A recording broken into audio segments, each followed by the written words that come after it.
तक तुम्हारे शरीर में बुढ़ापा नहीं आता, कोई असाध्य रोग नहीं हो जाता, तुम्हारी इंद्रियां बलवान हैं, तब तक तुम अपनी इंद्रियों को गलत आचरणों में मत उतारो और अपने कल्याण के लिए उपाय कर लो। नहीं बुढ़ापे में या असाध्य रोग में या इंद्रियां जब निर्बल हो जाएंगी तब तुम कुछ नहीं कर पाओगे। जो मनुष्य दूसरे प्राणियों के शरीरों की हिंसा करके या हिंसा करवा के या हिंसा का अनुमोदन करके अपने शरीर को पुष्ट करता है, जैसे पशुओं को लाके काट के फिर खाना, बोले हम काटते तो नहीं, दुकान से ले आते हैं। तो दूसरा, हम लाते भी नहीं है, मंगवा लेते हैं। तीनों को बराबर नरक मिलेगा। कर्ता प्रेरक अनुमोदन, प्राणियों की हिंसा करना, हिंसा करवाना, हिंसा का अनुमोदन करना, ये स्वभाव भगवत मार्ग से बिल्कुल विपरीत ले जाएगा। संतों की बातें, भगवत भक्तों की बातें, शास्त्र की बातें जहर जैसी लगेंगी ऐसे लोगों को, और अगर सुन लिया श्रद्धा से तो सुधार भी हो सकता है। किसी भी तरह से किसी भी जीव को मार करके खाना जो हमारे शास्त्र के विरुद्ध है, वो तुम्हारे लिए हिंसा बहुत बड़ा पाप होगा। जीव तो सब में है, जीव बिना जीवे नहीं। मूली में भी जीव है, गाजर में भी जीव है, आलू में भी जीव है, अरहर के पेड़ में भी जीव है, उर्द के भी पेड़ में, गेहूं के भी पेड़ में, लेकिन वो हमारे खाने के लिए शास्त्र सम्मत है। लेकिन ये दूसरे अन्य जीवों के मारकर खाने की बात मानव शरीर के लिए नहीं, राक्षसी भाव के लिए, जो राक्षस है उनके लिए है।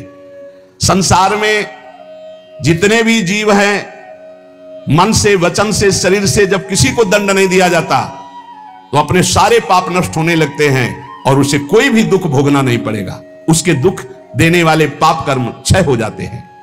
सभी जीवों को चाहिए कि ये बात समझ लें, सब यहां जीना चाहते हैं, सब अपने शरीर को सुखी रखना चाहते हैं। अगर किसी भी प्राणी को तुम मारते हो या उबालते हो या खाते हो तो तुम्हारा नाश निश्चित है, तुम्हारी दुर्गति निश्चित है।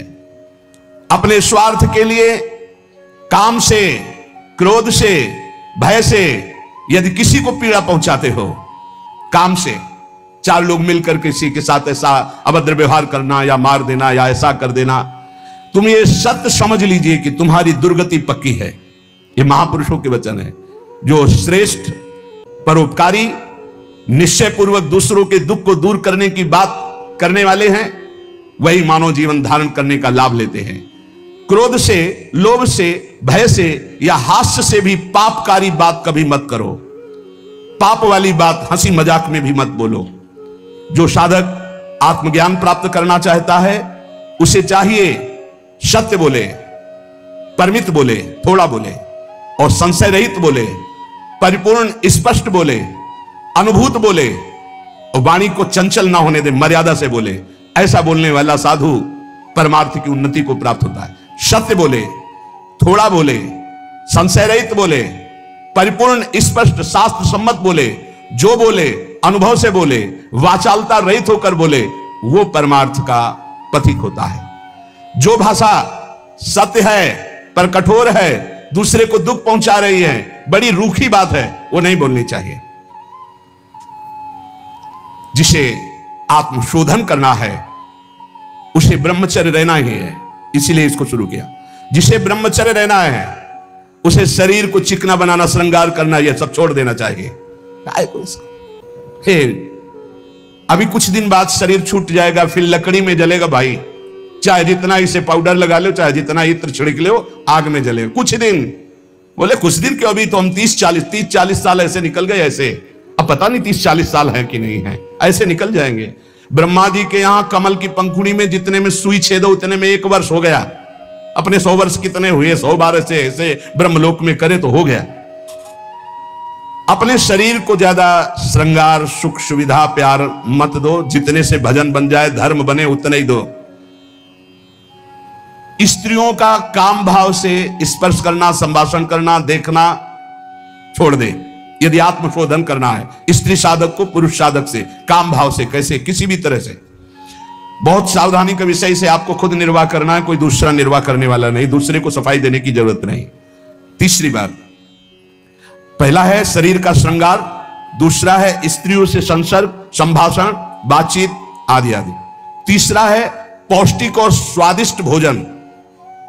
ये महान भयंकर हैं 3 बातें जो साधक को नष्ट कर देती है। शरीर का श्रृंगार करना, माताओं बहनों से काम भाव से युक्त होकर के इस तरह का व्यवहार, बातचीत, ऐसा आप सफाई पेश कर सकते हैं। भैया सफाई पेश करने की बात नहीं, आप खुद देख लीजिएगा। आपका अगर दृष्टि ठीक है, आपका भाव ठीक है, आपका व्यवहार ठीक है भगवान को साक्षी करके, तो कोई दोष नहीं है। लेकिन यदि आप अंदर से दूषित हैं तो आप बचिए।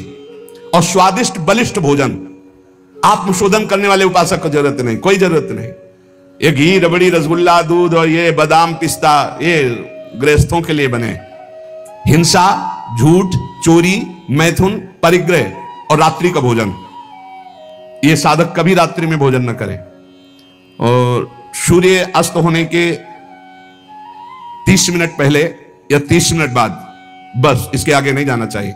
जिसको ब्रह्मचर्य रहना है, साधना में रहना है, एक 9, 10, 11 बजे आराम से आप खूब बतरा बतरा के अच्छे अच्छे पदार्थ पा रहे हो, ये सब साधना के खिलाफ बात है। अगर इस समय भोजन नहीं होता, 4, 5, 6 सूर्यास्त के 30 मिनट पहले और 30 मिनट बाद तक, फिर आप पानी पी के काम चलाओ या दुग्ध ले लो 200-250 ग्राम। भोजन भरपेट मत करो, क्योंकि हमें 1 बजे रात्रि से जगना है, 2 बजे रात्रि से जगना है, हमें साधना में लगना है। और ठसाठस 11 बजे तक यहाँ पा लिए तो 10-11 बजे तक के लिए वो प्रमाद स्थिति पैदा कर देगा। रात्रि का भोजन निषेध है साधु के लिए, या तो सूर्यास्त होने के पहले या बस सूर्यास्त होने के बाद ही 30 मिनट बाद तक, मतलब 7, बहुत बहुत अधिक 7:30, 8, इसके आगे नहीं। 9, 10, 11, 12 ये सब नहीं। गृहस्थों की बात अलग। वीतराग परमहंसों का हमने स्वभाव देखा है, सूर्यास्त होते होते जो कुछ, बस फिर इसके बाद शांत। ये रात्रि का भोजन तो एकदम निषेध है। 8 के बाद तो पाना ही नहीं चाहिए, ये नियम बना लो। क्योंकि अपनी दिनचर्या में या तो ऐसा कुछ विधान करो, हमें लगता हो जाता होगा हाँ, ये मतलब ये सावधानी की जरूरत, इसमें मना किया गया है। और ये वैसे भी अपनी दिनचर्या में नहीं बन पाएगा। रात्रि के 12:30, 1 बजे जगना है और आपने 9, 10, 11 बजे दबा के पा लिया तो कैसे जग पाओगे, फिर नहीं चल पाओगे। ये 5 कारण होने पर, उपदेश मिलने पर भी वो अपने जीवन में नहीं उतार पाता है। अभिमानी होने से, क्रोधी होने से, प्रमादी होने से, असाध्य रोगी होने से या भोगी होने से, ये 5 दोष होने के कारण गुरुजनों के उपदेश अपने जीवन में नहीं उतार सकता। अभिमानी होने से, क्रोधी होने से, प्रमादी होने से, असाध्य रोगी होने से या भोगी होने से। जो ब्रह्मचर्य नहीं रह पा रहा है, जो भोगी है, वो गुरु के उपदेश नहीं धारण कर सकता। जो असाध्य रोगी है वो बेचारा असमर्थ है, और जो प्रमादी है वो नहीं, और जो क्रोधी है वो नहीं, और जो अभिमानी है वो नहीं। जो गुरु की आज्ञा का पालन करता है, उनके इशारों को समझता है, उनकी आज्ञा में अपने प्राण समर्पित किए हैं, उसके अंदर संपूर्ण भागवतिक सद्गुण प्रकाशित हो जाते हैं। इसलिए उद्धत ना हो, नम्र रहो, चपल ना हो, शांति स्थिर रहो, मायावी मत बनो, सरल रहो, कोई नौटंकी नाटक नहीं, कौतूहली मत बनो, गंभीर रहो, किसी का तिरस्कार मत करो, सबको सम्मान दो, किसी से क्रोध वार्ता मत करो, क्षमा करो, अपने मित्रता का व्यवहार सुरक्षित रखो, शास्त्र का अध्ययन करो, पर शास्त्र के ज्ञान का घमंड मत करो।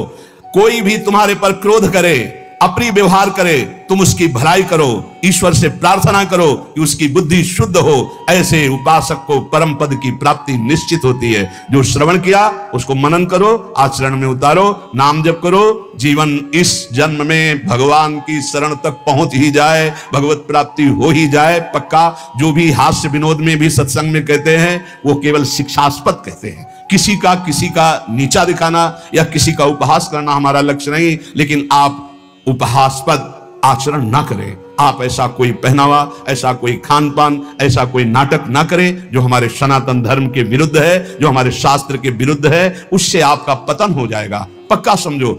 बहुत बड़ा प्रभाव होता है सात्विक आहार, सात्विक भेष, सात्विक चिंतन, इससे बहुत उन्नति होती है। और असात्विक आहार, असात्विक भेष, असात्विक मनमाने आचरण, इनसे बहुत पतन हो जाता है। इतना पतन हो जाता है, आप सोचो, जिन माता पिता परिवार को प्राणों से अधिक प्यार किया जाता है, बुद्धि भ्रष्ट हो जाती है, काम से पीड़ित होकर वो अपने परिवार के गले काट देता है, भाग जाता है दूसरे पुरुष के साथ या दूसरी स्त्री। ये क्या बुद्धि भ्रष्ट हो गई? जिनकी पूजा करनी चाहिए उनकी हत्या कर देते हैं, जिनको हमें शीश पर आज्ञा, उनके शीश उतार लेते हैं। ये बुद्धि भ्रष्ट हो जाती है। आप देख लो, समाज में देख लो क्या हो रहा है। इसीलिए हम अगर विनोद में भी कोई बात कहते हैं तो तुम्हारे मंगल के लिए कहते हैं। किसी को कभी कुछ चुभे, कभी कुछ कोई शब्द चुभे, उसका विचार करना वो बहुत ही कड़वा होगा, लेकिन आपको स्वस्थ करने लायक होगा। जैसे कुछ ऐसी औषधियां होती, कुछ ऐसे चूर्ण होते हैं, बड़े कड़वे होते हैं, नीम जैसे लगते हैं, लेकिन वो आपका परम मंगल करते हैं। इसलिए प्यारे, हमारा किसी को दुख पहुंचाना उद्देश्य नहीं, हमारा उद्देश्य तुम्हें परम सुख प्रदान करना। पर तुम अपनी स्थिति को, अपने धर्म को, अपने आचरणों को भूल गए और मनमानी आचरण कर रहे हो, इसलिए तुम्हें जरूर बुरा लग सकता है। जैसे शास्त्रों में बार बार ये आकर्षण की निंदा की गई। अब अज्ञान के कारण, न जानने के कारण उस शास्त्रों को कहते हैं, स्त्री की शरीर की निंदा की, तो किसी के शरीर की कोई कौन सी वंदना की गई है? पुरुष का शरीर चाहे स्त्री का शरीर है, तो पंच भौतिक परस्पर आकर्षण की निंदा की गई, परस्पर अधर्माचरण की निंदा की गई। अगर आप शास्त्र सम्मत बातों को विचार करके देखें तो आज जो हमारी दुर्दशा हो रही है वो शास्त्र न मानने से हो रही, शास्त्र की आज्ञा का पालन न करने से हो रही। प्रातः काल उठ करके भूमि के चरण छूकर बड़े बुजुर्गों को नमस्कार करके भगवत आराधना करके अपनी दिनचर्या में जाते हैं, उनका देखो कैसा आचरण होगा। जो सुबह से ही उठे गंदे आचरणों का चिंतन, गंदी वार्ता, गंदी क्रियाएं, पशुता छा गई है। इसलिए प्यारे, आज किसी भी प्रलोभन से यदि हमारा मन लुभायमान होगा तो हम शास्त्र की सही बात तुम्हें नहीं बता पाएंगे। और अगर हमारा उद्देश्य आपको भगवत प्राप्ति कराना है, आपका मंगल कराना है, तो निर्भय होकर दहाड़ते हुए आपसे कहेंगे, और आप प्यार से सुन लेना। थोड़ा कड़वा लगेगा लेकिन आपको बहुत ठीक कर देगा। ये सुदर्शन चूर्ण है, बड़ा कड़वा होता है सुदर्शन चूर्ण, लेकिन जिसका बुखार ना उतरता हो, नियम से सुदर्शन चूर्ण पाए, उसका बुखार उतर जाएगा। ऐसे ये जो माया का बुखार है ना, सत्संग रूपी सुदर्शन चूर्ण पाओगे, ये उतर जाएगा। नाम जप करो, सत्संग में कभी बुरा मत मानना। साधु शास्त्र और गुरुजनों की बातें ये सदैव परमार्थ की उन्नति पर चढ़ाने वाली होती है। एक बार हृदय को सुनाना, ऐसा कि कड़ुआ सुन करके मुझे विचार हो कि मेरे जीवन में गंदगी क्या है और उसे दूर करना है, तो आपको अच्छा लगने लगेगा। भगवत मार्ग के पथिकों के लिए नहीं, उनके लिए नाम रूपी बल और ब्रह्मचर्य का महान ताकत, एक अद्भुत बल, एक अद्भुत उत्साह, एक अद्भुत तेज बना रहता। बादाम में थोड़ी है, हलवा में थोड़ी है। बादाम हलवा खा के तो बेकार हो जाओगे।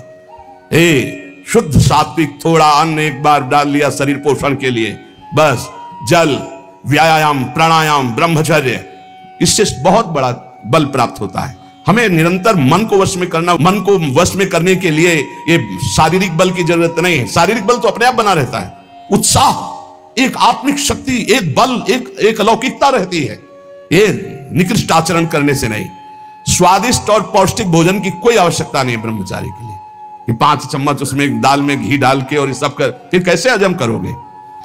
तपस्वी उपासक को चाहिए स्त्री के रूप की तरफ, उसके हास्य की तरफ, उसके मधुवचन की तरफ, उनके संकेत की तरफ, उनके हाव भाव की तरफ, या स्त्री उपासक को चाहिए पुरुष के ऐसे परस्पर चितवन को ना देखे, ना चिंतन करे, ना देखे, ना चिंतन करे।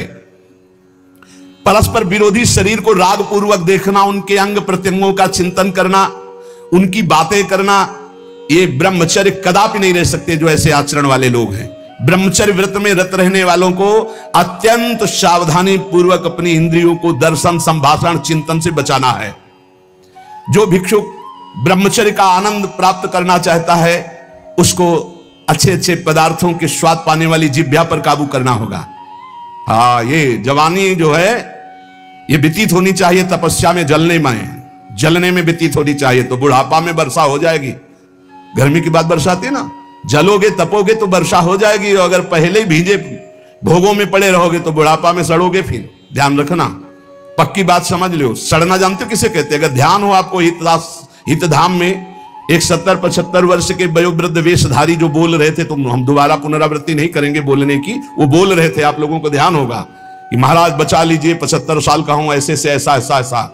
इसलिए ब्रह्मचर्यरत भिक्षुक को चाहिए किसी भी विपरीत शरीर से परिचय न ले, एकांत मिलन की बात ना हो, किसी भी तरह से अपने मन की कमजोरी सामने वाला ना जान पावे। ब्रह्मचर्यरत भिक्षुक को चाहिए कि वासनावर्धक, पुष्टिकारक भोजन, पेय, वार्ता, दृश्य, इनका परित्याग कर दे। जैसे बहुत ज्यादा ईंधन हो तो अग्नि उतनी ज्यादा बढ़ेगी, ऐसे जितना पौष्टिक आहार करोगे उतने काबाग्नि बढ़ेगी। शरीर का श्रृंगार, शरीर की शोभा, शरीर को सुख आराम देने की भावना वाला कभी ब्रह्मचारी नहीं हो सकता। बहुत सावधान। जब भगवत मार्ग में चले तो अंगूठी की जरूरत क्या है? जब भगवत मार्ग में चले हैं तो किसी भी तरह के आभूषण की जरूरत क्या है? भगवत मार्ग में चले तो कंघा की जरूरत क्या है? भगवत मार्ग में चले हैं तो चिकनाहट लगाने की जरूरत क्या है? सजाने की जरूरत क्या है? वैसे ही तेजो में सजे रहोगे।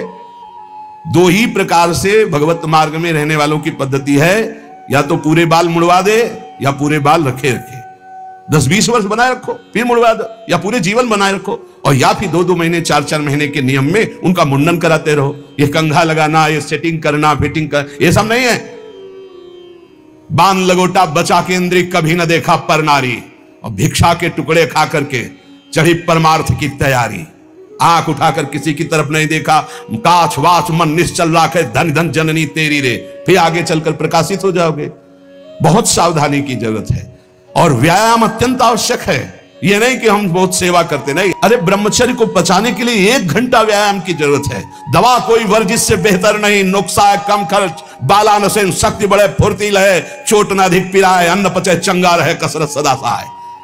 कम से कम 1500 दंड बैठक मारियो, फिर 2-4-6 घंटे पद्मासन सिद्धासन में नस नाड़ी एकदम शुद्ध, तब वो ब्रह्मचर्य लगना चाहिए कि ब्रह्मचारी जा रहा है।